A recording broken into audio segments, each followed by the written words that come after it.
Union Tribal Affairs Minister Arjun Munda opens G20 Global Partnership for Financial Inclusion Working Group plenary session in Kolkata. Terms financial inclusion as the bedrock of India's development strategy. Says in a span of a few years, over 47 crore beneficiaries covered under India's flagship financial inclusion scheme, Pradhan Mantri Jan Dhan Yojana.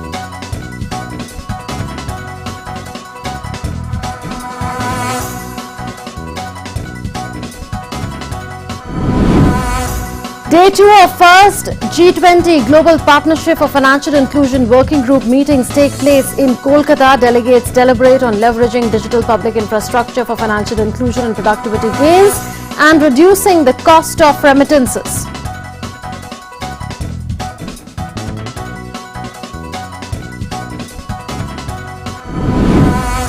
Seminar on financial literacy organized in Kolkata. 1800 school students participate in the seminar to enhance their understanding of banking, digital payments, insurance, investment, fraud protection and grievance redressal.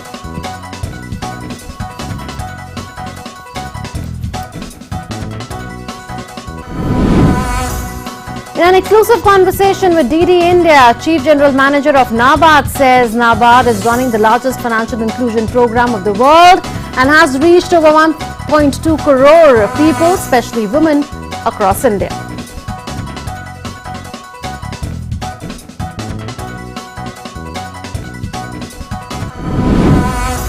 Startup 20 Inception meeting set to take place in Hyderabad on January 28th and 29th. In a first new engagement group, Startup 20 established under India's G20 presidency to help develop policies on entrepreneurship and innovation.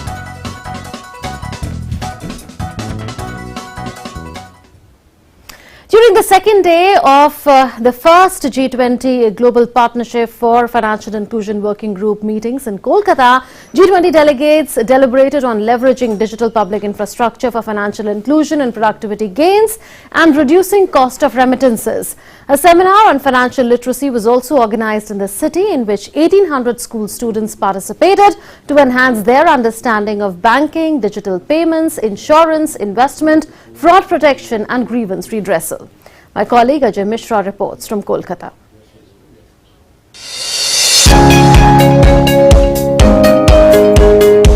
Day 2 of the Global Partnership for Financial Inclusion meeting in Kolkata started with a plenary that discussed the work plan for 2023 under India's G20 presidency. Union Minister for Tribal Affairs Arjun Munda welcomed the G20 working group delegation. In his address to the working group, he said that India advocates for equal opportunities and inclusive development for the world. He called for coordinated policy tools to promote zero hunger and zero poverty in G20 meetings. To ensure economic equality through income security for those below poverty line. Those aspects, when complemented with measures to ensure health security and insurance cover for all, especially for those below poverty line, promoting resources mobilization, philanthropy, public provisions and social services in solidarity for zero hunger and zero poverty. Digital financial inclusion is one of the core focus areas for India at the G20 presidency. On the sidelines, a domestic outreach program on digital financial literacy involving over 1800 students from various schools was the star attraction of the day.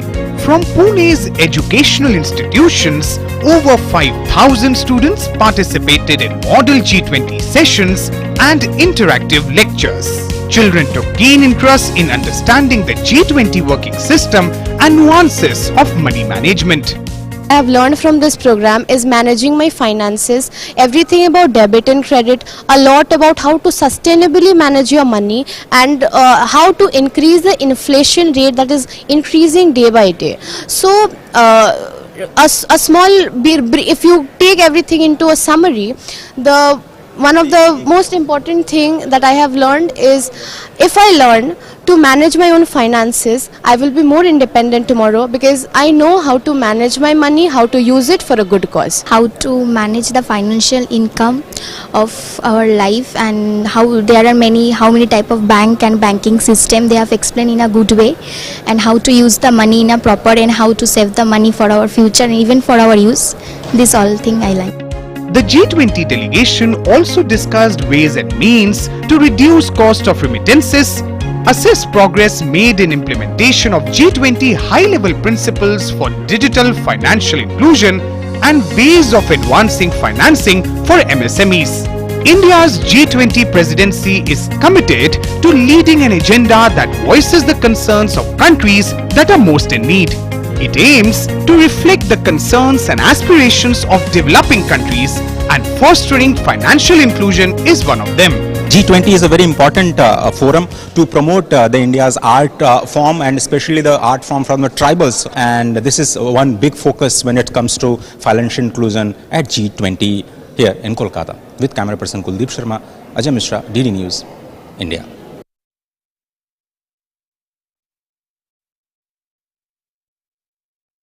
Gives you a glimpse of the kind of progress that has been made by India in leveraging digital public infrastructure for financial inclusion. Take a look. Financial inclusion is a powerful means to empower individuals and businesses and transform lives.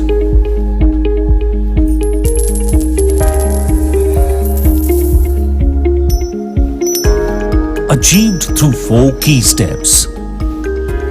Aadhaar, the digital ID of every Indian. पहले loan लेने के लिए बहुत सारे कागजों की आवश्यकता पड़ती थी, अब डिजिटल आईडी दिखा के तुरंत लोन प्राप्त हो जाता है। Bank account. With Pradhan Mantri Jan Dhan Yojana, over 470 million bank accounts were opened. UPI. Digital transactions made easy and possible for everyone. UPI जब से आई है, डिलीवरी के टाइम पे लड़का तुरंत क्यूआर कोड दिखा के और पेमेंट करा लेता है, और वो पेमेंट डायरेक्ट मेरे अकाउंट में रिफ्लेक्ट हो जाता है।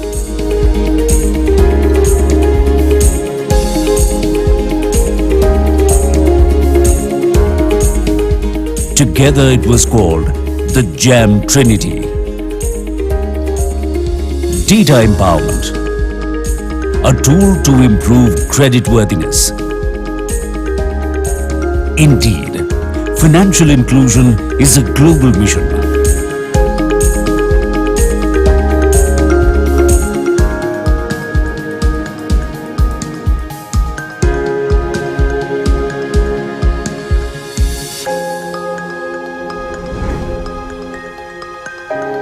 Vasudhaiva Kutumbakam, one earth, one family, one future. Vasudhaiva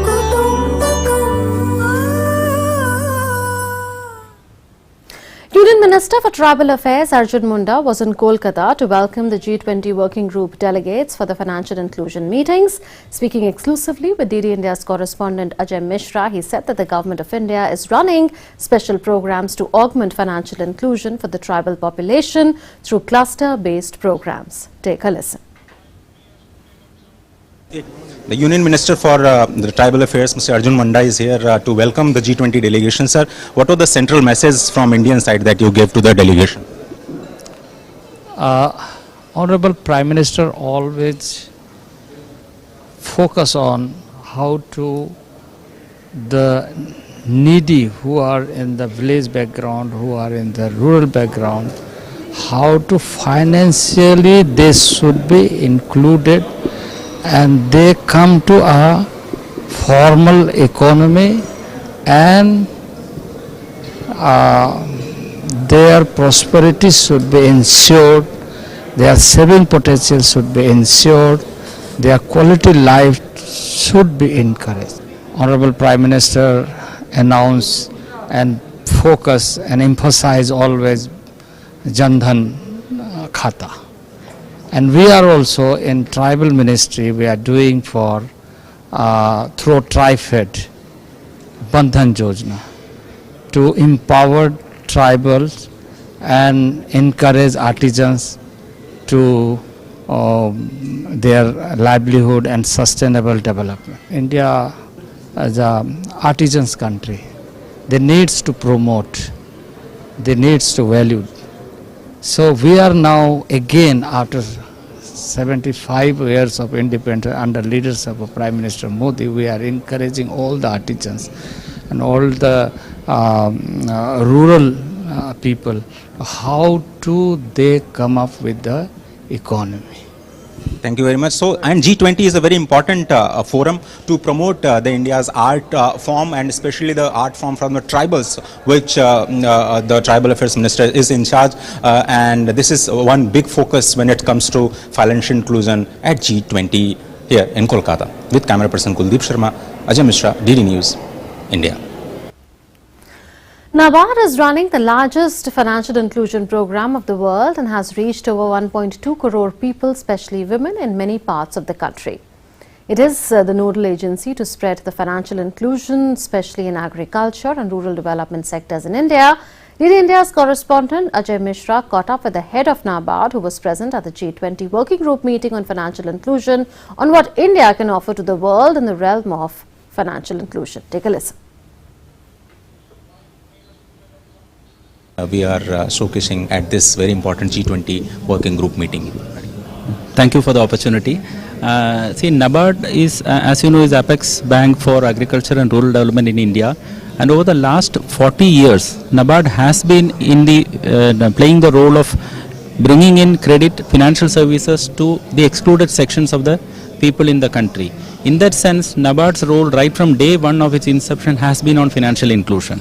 Having said that, I should also say NABARD pioneered the largest financial inclusion initiative in the world in the form of the self-help group program, where we had informal groups of 15 to 20 rural women who joined together to form a self-help group, and it was NABARD's initiative which enabled these women to access bank credit from institutional sources. So that is the largest financial inclusion initiative, and it is the largest and the most cost-effective microfinance program in the entire world. NABARD was one of the key partners in that initiative, along with the Government of India, Reserve Bank of India and other senior luminaries. And post that, Government, Reserve Bank of India and NABARD set up the Financial Inclusion Fund. And under the Financial Inclusion Fund, NABARD has been supporting the banking system to onboard latest digital technologies and making them available to the common people. In the G20 platform, this has given a very good opportunity for NABARD to bring to the fore, to the global forum, what are the initiatives NABARD has done in the form of supporting mobile ATMs. These mobile ATMs, micro ATMs, through bank correspondent model, which is NABARD has pioneered a new model called Bank Sakhi, where the SHG women members are the BCs. They carry the micro ATM, and instead of the people going to the bank goes to the people. All the material on financial literacy is available, freely accessible to everybody. We are in the process of, as our government says, Reserve Bank of India says, democratizing knowledge. National Center for Financial Education, which is an RBI-led initiative, they have put their entire reading material free of cost for anybody to access.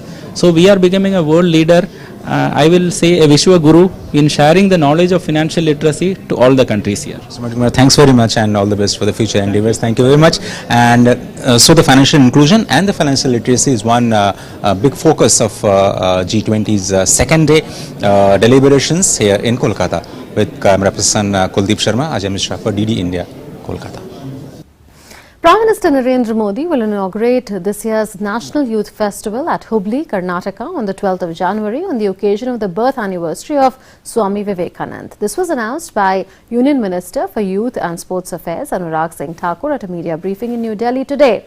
Speaking on Youth 20, an engagement group of G20, the minister said that under India's G20 presidency, Y20 meetings will take place across India. He spoke about how youth who attend the youth festival will be informed about Y20 so that when they return to their respective states, they can participate in Y talks in colleges and universities across India. Listen in. G20 की presidency Bharat को मिली है, अपने आप में एक ऐतिहासिक पल हम सब के लिए है और G20 के अंतर्गत यूथ 20 का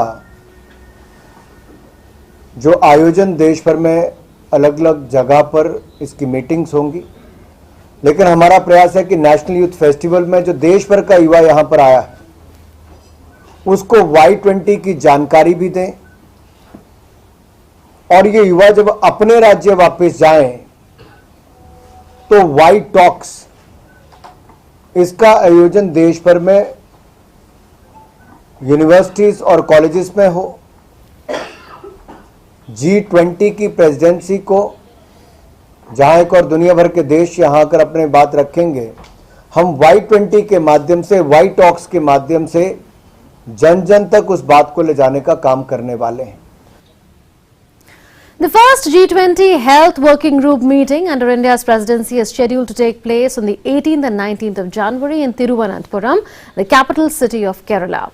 India is aiming to continue to consolidate global health priorities and key takeaways from previous presidencies while focusing on critical facets that require strengthening. A side event on medical value travel is also planned at that time. An exhibition on Ayush will be organized in Thiruvananthapuram on the sidelines of the first Health Working Group meeting. Yoga on the beach will be a key attraction on 19th January.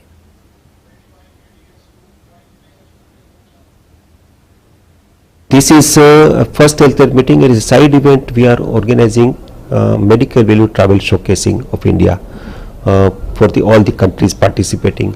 And this is a very good opportunity for us to showcase how traditional medicine is working, for the healing, for the, medical value. People are coming from all over the world for the treatments, authentic treatments of Ayurveda, yoga and other traditional systems of medicine. And we are happy that we have, arranged a wonderful expo where these providers will be there. They will be talking about their services. Not only that, we have also arranged visits to couple of such facilities where they can go physically and see by their eyes that this is happening, and thousands of people are coming. The idea is to showcase that how science-based evidences are being used to help to disseminate the healing, the authentic treatments from traditional medicines for the difficult to treat disorders for which India is becoming a destination, and lot of people are coming from across the world.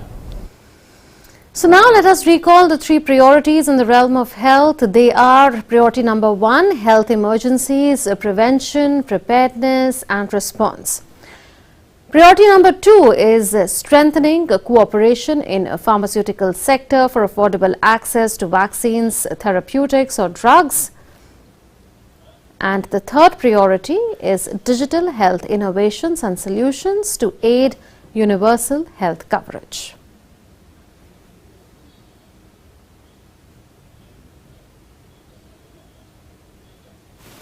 India is known as the spice bowl of the world. It produces a number of quality, rare and medicinal spices. With an aim to open up newer opportunities to promote international trade of Indian spices, the 14th edition of the World Spice Congress will be held in Mumbai from 16th to 18th February. This will be the first World Spice Congress in the post-pandemic period. Its theme is Vision 2030 Spices. A curtain raiser press conference on the same was held today.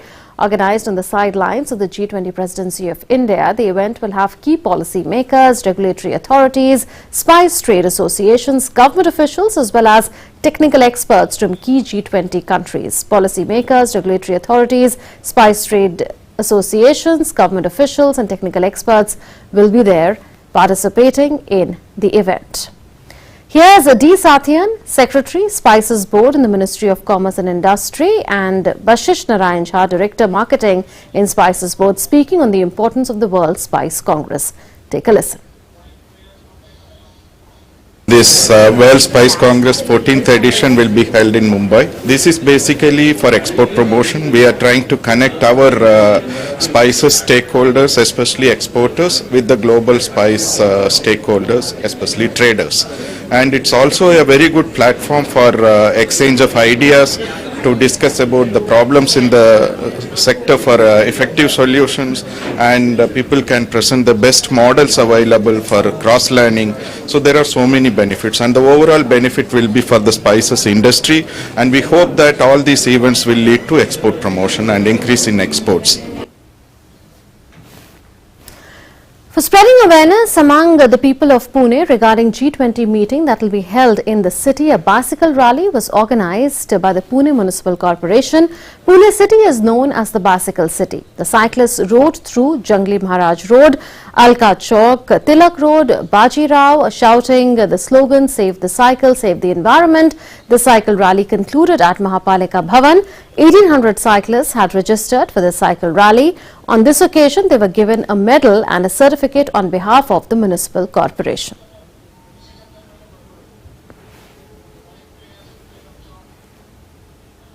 G20 के लिए हम जो जन जागृति कर रहे हैं उसके अवसर पे हमने बहुत सारे इवेंट्स हैं जो 15-16 तारीख तक आयोजित किए हुए हैं। उसके अवसर पे आज एक अच्छी साइकिल रैली सारे पुणे के नागरिकों की सहायता से, उनके पार्टिसिपेशन से यहाँ पे आयोजित की गई थी। सुबह 6:30-7 बजे से ये बहुत ही एक उत्साहपूर्ण वातावरण यहाँ पे देखने को मिला। Pune city is gearing up for the upcoming G20 conference, and as part of awareness drive we have conducted a cycle rally and we have received exemplary response from across the board. I thank all the participants for participating in today's G20 awareness rally. G20 Infrastructure Working Group meeting will be held in Pune on 16th and 17th January. This is set to benefit all sectors of Pune city, from education to industry. Youth have high expectations from this conference. Pune, besides being a cultural hub, is getting a new identity as a startup hub. Due to the G20 conference, new consciousness will be created among the youth. DD India's correspondent Shyama Mishra caught up with college students in Pune on what they think about the upcoming G20 meetings in their city. Listen in.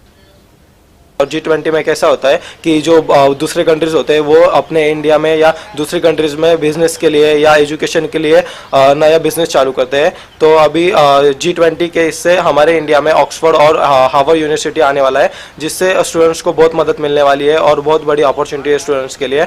और उससे बढ़िया ये है कि business form के लिए भी बहुत सारे इन्वेस्टर्स आते हैं इंडिया में, नई कंपनी फॉर्म करते हैं और उससे बहुत सारे बिजनेसमैन को बहुत अच्छा फायदा होता है। और G20 में 85% मतलब जो G20 में 20 कंट्रीज आती है ना, उससे 85% ऑफ जीडीपी ऑल ओवर ये 20 कंट्रीज कलेक्ट करते हैं ऑल ओवर वर्ल्ड के, और ये 60% ऑफ इंडिया पॉपुलेशन है जीडीपी के अंदर, और ये हमारे लिए बहुत अच्छी अभिमान की बात। G20 जो है विश्व के टॉप 20 इकोनॉमीज का फोरम होता है एंड वो इस साल होस्ट हो रहा है इंडिया में, एंड ख़ास तौर पे हमारे पुणे सिटी में। एज सिटीजन ऑफ पुणे मुझे बहुत गर्व महसूस हो रहा है कि G20 समिट इंडिया में एंड इसकी 3 मीटिंग्स पुणे में होने वाले हैं, जिससे बड़ा ही फ़ायदा होगा पुणे सिटी के इकोनॉमी को, पुणे सिटी का कल्चर पूरे विश्व के सामने एक्सपोज होगा। और पुणे सिटी जिसे ऑक्सफोर्ड ऑफ द ईस्ट कहा जाता है, ये जाना जाता है एजुकेशन के लिए, ये जाना जाता है अपने कल्चर के लिए, ये जाना जाता है अपने फूड के लिए, जो बहुत ही अहम एस्पेक्ट्स है किसी भी कंट्री के इकोनॉमी को बिल्ड करने के लिए। और मुझे यकीन है कि इस साल G20 फोरम के माध्यम से इंडिया में और पुणे में इकोनॉमी को बहुत बड़ा ही फ़ायदा होगा। For the first time in G20, a startup engagement group will be started this year under India's presidency. The Startup 20 Inception meeting will be held in Hyderabad on the 28th and the 29th of this month, which will pave the way for the development of policy recommendations on entrepreneurship and innovation priorities in the year ahead. Taking you now through some interesting facts, India has the 3rd largest ecosystem for startups. It has around 80,000 startups and 106 unicorns. The value of unicorns is around $340 billion. India's, for the first time, created a new group. The new group created by India is the Startup 20. The Startup 20 group has been created because India today has more than 80,000 startups. They are accelerating the growth of India. When we started the Startup India movement, there was just about 116 startups. Today we have over 106 unicorns. We are creating 4 unicorns a month, and therefore we are the tech garage of the world, and therefore we are giving a big thrust to startups in India. The G20 Financial Inclusion Working Group delegation were given a grand reception at a cruise on River Ganga on Monday night. They were greeted with a splendid mix of cultures, melodies and foods of Kolkata. Many were stunned with the grand hospitality offered by India in the City of Joy. Here's a string of reactions from foreign delegates. I was so pleased to be here. First, I have to say that I've been in India many times. It is my first ever time here in Calcutta, and the music tonight was just fantastic. As I told the singer and the musician, it came from the heart and it was felt just here. So beautiful. Thank you very much. It's been absolutely magical. The combination of Indian music mixed with jazz was just incredible to hear. And it's been on the most amazing setting going down the Ganges on this riverboat. We've been very blessed to be here. India is the only country with two forms of classical music. No other country in the world has it. The north and the south.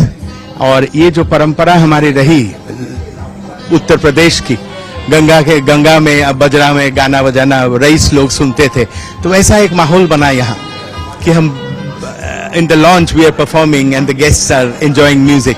ये हमारे भारतीय परंपरा रही रईसों का बहुत पुराना तो ये और ये हमारे the most sacred place for us in the Ganges.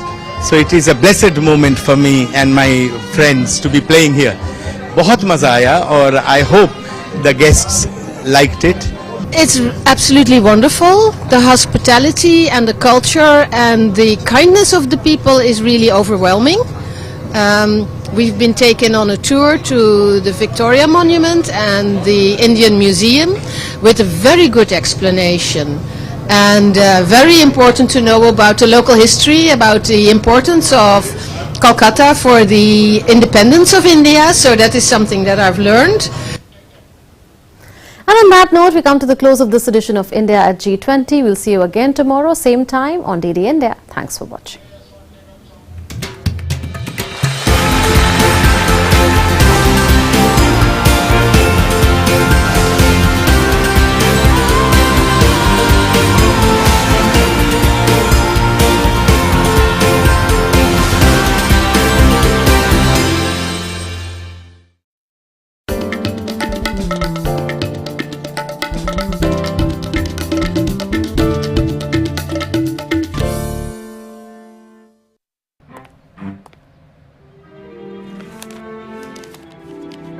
इतनी जल्दी पैसे डबल? ओ, जमा करोगे तो फिर भुगतोगे। चलो, ऐसी लुभाने वाली स्कीम में पैसे जमा करना यानी धोखे की संभावना। इसलिए पहले पूरी जांच, उसके बाद पैसे जमा, नहीं तो आपके पैसे हो जाएंगे आरबीआई कहता है जानकार बनिए, सतर्क रहिए।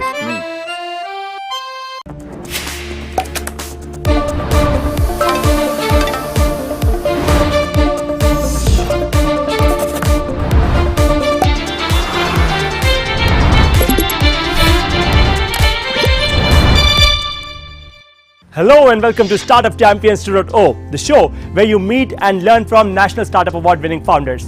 In the episode today, you will meet a Startup Champion Incubator, that is Access Livelihoods Foundation, and a special mentor and a guest, that's Pranav Bhatia.